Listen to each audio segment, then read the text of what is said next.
to it, if you will. But you get an opportunity to kind of see the personality of some of the players. And you and I, we've done our best to try to bring those personalities out as we've been embedded in camp. And the response has been tremendous. So it's always great for our Jackson State fans to kind of take a look at their players up close and personal. I think this helps you get to know them. You get to know a little bit about them. In future episodes, you're going to learn more about their backgrounds, where they come from, their family, their outlook on the game. Today's episode was just setting the stage. We haven't even gotten to the ice storm yet, which was a major part of week 1 and 2 of our actual football season. So you're going to get into the ice storm. You're going to get into visits from Rex Ryan. There'll be an episode with him coming in and some of those real nuances that were taking place. And you're also going to get into the nitty gritty because, there was a point in that spring season, Chuck, that the wheels started to wobble and the wheels started to come off. And one thing about Coach Prime being the open book that he is, none of that stuff is hidden. So you're going to get the good, bad, and the ugly with these 5 remaining episodes. Yeah, I mean, you mentioned it, the good, bad, the ugly. Looking at some of the things in this initial episode, we get the foundation, and foundation is a movement, a moment, if you will, for some of these young men coming to HBCUs and experiencing the culture for the first time. We take a look at sort of the facilities challenge, which has been sort of a theme, not just with Jackson State, but HBCUs across the board, and to how to sort of overcome some of those things. So it's a really fascinating episode to kind of look at some of those intricacies of playing at a HBCU. Well, I'll tell you this: you can expect, Chuck, some pushback. Coach Prime being that open book. When he was at his opening press conference on September 21st, he said one thing about a spotlight is going to show the beautiful things and it's going to show the blemishes. And he doesn't shy away from the blemishes. So you're going to see some things in future episodes that whether you're a Jackson State fan or a HBCU fan, you go, oh, don't show that. Even the challenges with the practice field, which to his credit, to the credit of our partners at Walmart, the NFL, and others, that has been corrected in less than a year. Now there's a new turf practice field out there. So you're going to see him talk about some things that we got to address. He kind of hinted at in his first episode when he talked about, people have a job, but everybody doesn't want to work. You're going to see some things in future episodes where he calls people to task on that. And he's not afraid of pushing those buttons and getting the results that he feels he was called here to bring. But so there's going to be some excitement. There's going to be some laughs, kind of like the 6 balls. But there's also going to be some things where I know some of our diehard fans and fans of HBCU culture and keeping things in house are going to have a slight shiver go up their spine that we're talking about these things publicly. Yeah, and I think you mentioned it, the good, the bad, the ugly, and that is a bit of a tweak to the culture in terms of showing some of the bad and the ugly. So like you mentioned, that is going to cause a little bit of bug people. Mm-hmm. It will. Again, on that practice field, we don't have a former player that won't tell you that we needed upgrades to our practice field. But it's just something we never talked about publicly, whether that's because everybody else was in the same situation or you kind of hide your warts. You pull your sleeve down over your blemishes and show your best parts. Well, that's just not the Coach Prime style. He is an open book. He puts it out there. And I one thing that I'd liked about this episode, I think people are going to see in future episodes, is the relationship that he has with his assistant coaches.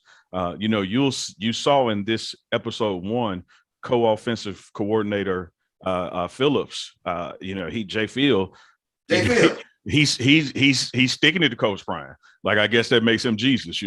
But they have that kind of relationship, professionally and personal, where Coach Prime allows those assistant coaches to challenge him, to raise questions, to have a different viewpoint. And I think you'll see some of those things come out and some of the challenges that the coaches faced, get to know some of their personalities, which I think will help the fan base, a particularly expanded fan base, understand all the moving parts of this program and how it all comes together to be successful. Yeah, the fan base is definitely expanded. I will say that.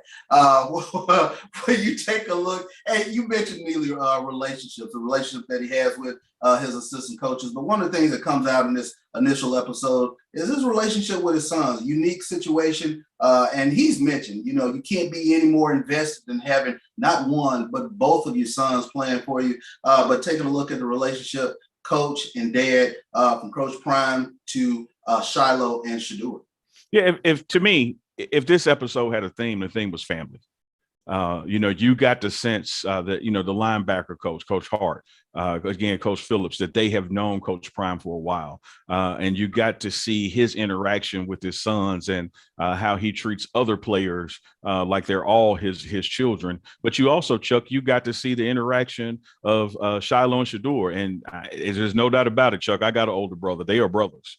And they go they go at it just like that, and you can expect some more of that to come. Shiloh is trying to pick his brother off in scrimmage and practice and rubbing in his face, and of course the younger brother Shador is trying to beat him over the top and feed the receiver. So there is a competitive big brother, little brother nature there where they challenge each other. And Coach Prime manages that and manages the relationship with all the other quote unquote of his sons in that locker room. So there's going to be some special moments I think people will see. You and I have had the honor and privilege of seeing some of these episodes in advance. I think there's 6, and you and I've seen probably 3, if not 4 of them. And so we know what's to come. And some of those things, like you learned tonight, are being redone. So there's going to be some changes to some things in some of the episodes you and I have already seen. So it'll be a new episode for us as well. No doubt about it. Speaking of the other sons, you got to look at left tackle Tony Gray and middle linebacker Aubrey Miller tonight. 2 guys that were featured prominently in this first episode. Yeah, and when we deal with those 2, let's also, with Shador and Shiloh, that taking it to 4, let's not forget about the other 8, that there were these quote unquote 12 disciples. And even during the live portion that Coach Prime did with Barstools, he talked about, maybe we shouldn't have done that because some of those guys have already gone. So you really don't even have the 12 disciples there anymore, because that transfer portal and people who come, things are just not working out for them. They choose to go other directions and, wish them the best. But we're working with the players that we got here. And you're going to see some of those players continue to be spotlighted in different episodes. But again, Chuck, one thing I want to tell you and tell our fans out there who watch the pregame show and know about the access that Coach Prime has afforded us, you're going to see some things in these players' personal lives that give you a deeper glimpse into what it truly means to be a student athlete at an HBCU, and how there's some things that follow you from your home to your college, and how Coach Prime helps those guys navigate those challenges. Yeah, definitely more episodes to stay in tune for. Like you said, there will be more that you'll get, sort of a behind the scenes look, a peek behind the curtains at the Jackson State football program. So, Chuck, let me ask you, what was, and you can't say 6 balls. What was one of your highlights from episode 1? For me, I think it's, and as intimately as aware that we are of the Jackson State culture, it's just watching him reset the Jackson State football culture. And that's the thing that jumps out for me in this initial episode.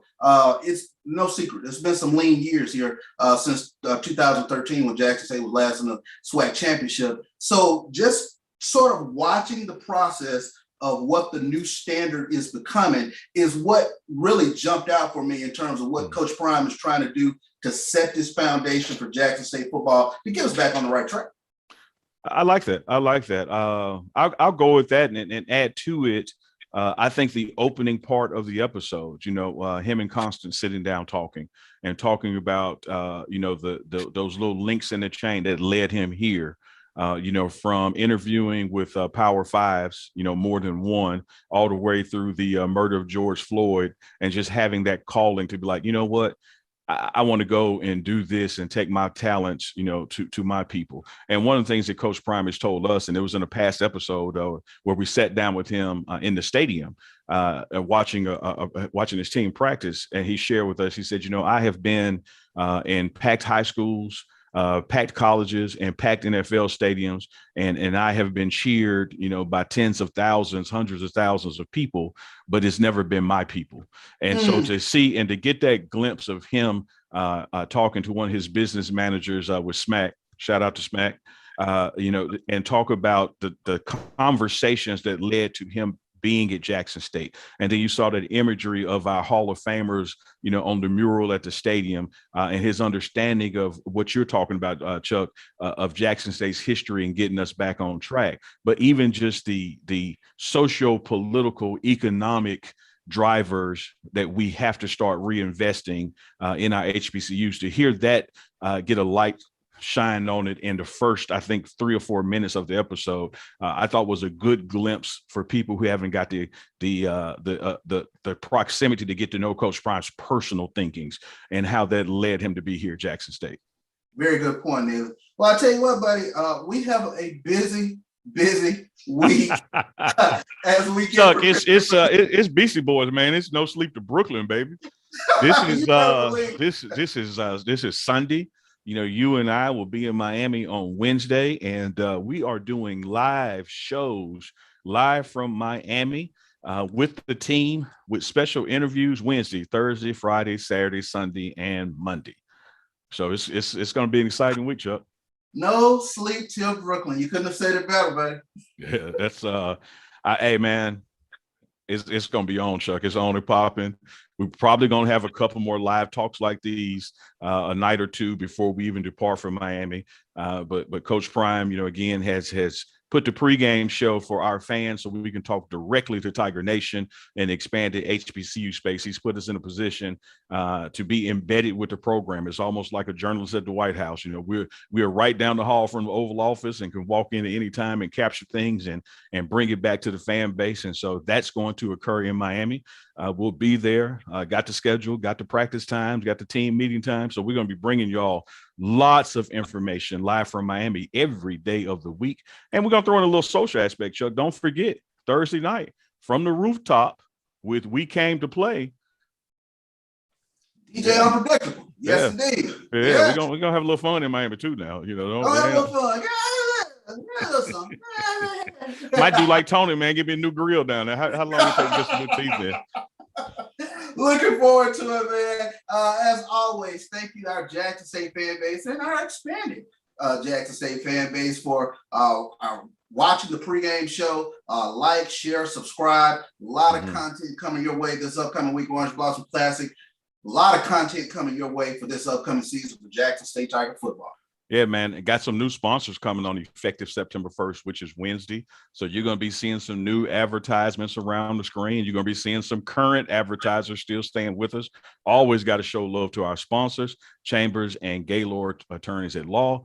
The project architect, Amber Slaughter, never can forget Black College Sports Network. Also the work we do at HBCU Game Day, but there are going to be some other friendly names and faces that are supporting this program for the fall season. So certainly want you guys to go out and do business with them. So, hey man, it's here, Chuck, a week from today, the Orange Blossom Classic. We always knew that the spring season was going to be a real season and that we were playing for a championship and the championship was going to be real. But everybody was really waiting for the fall because you knew that's when Coach Prime was going to have his dogs, his team, getting his systems in place.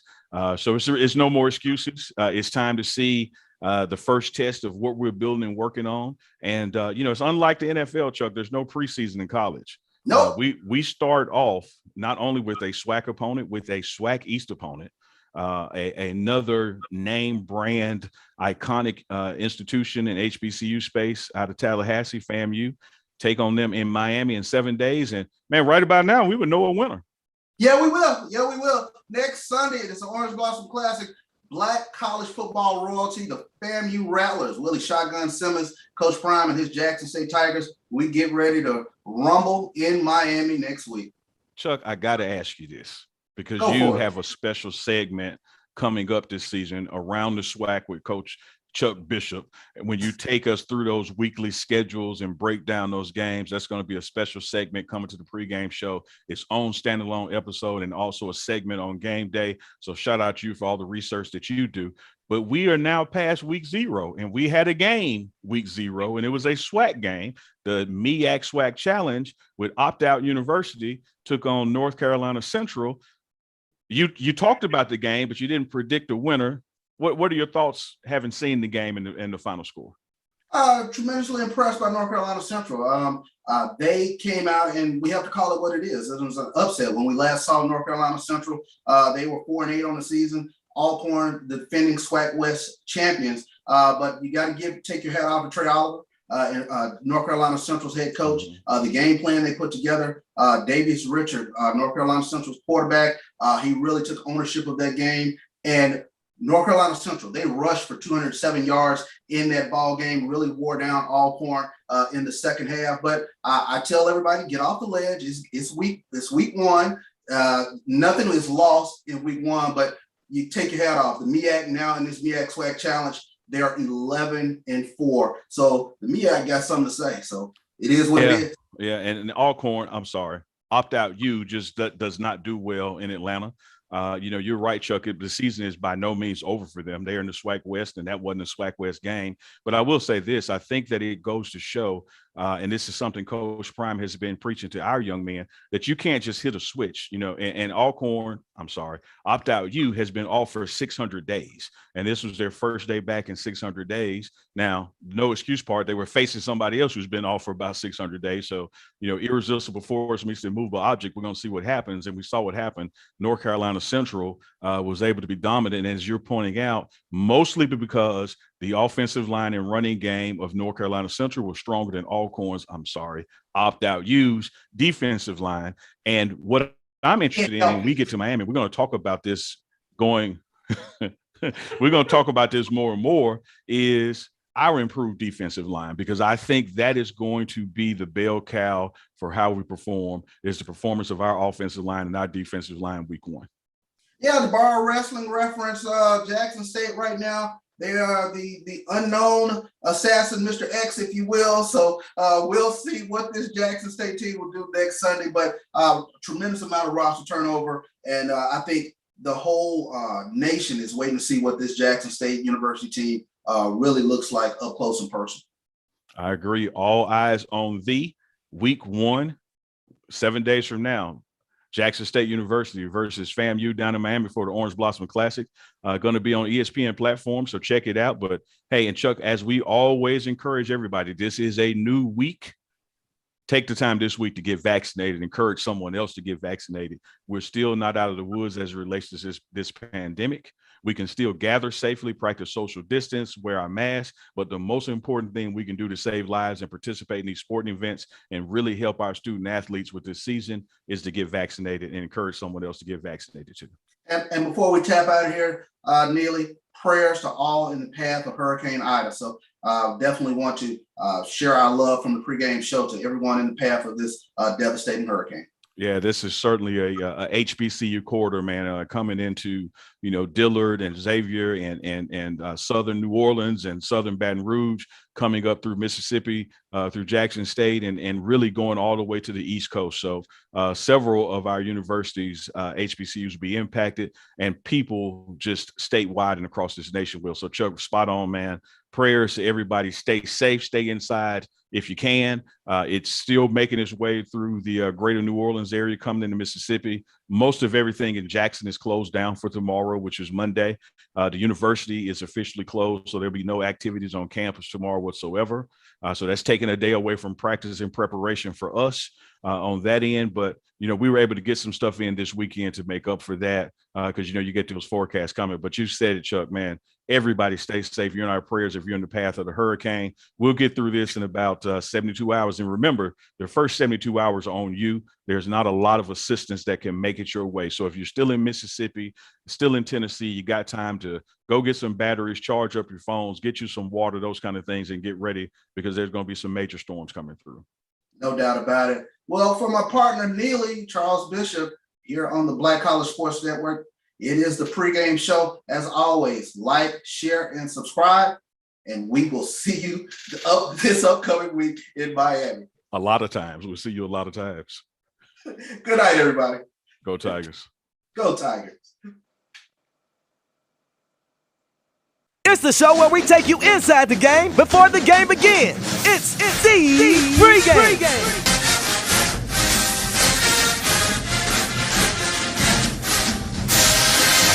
With your host, Charles Bishop and Neely.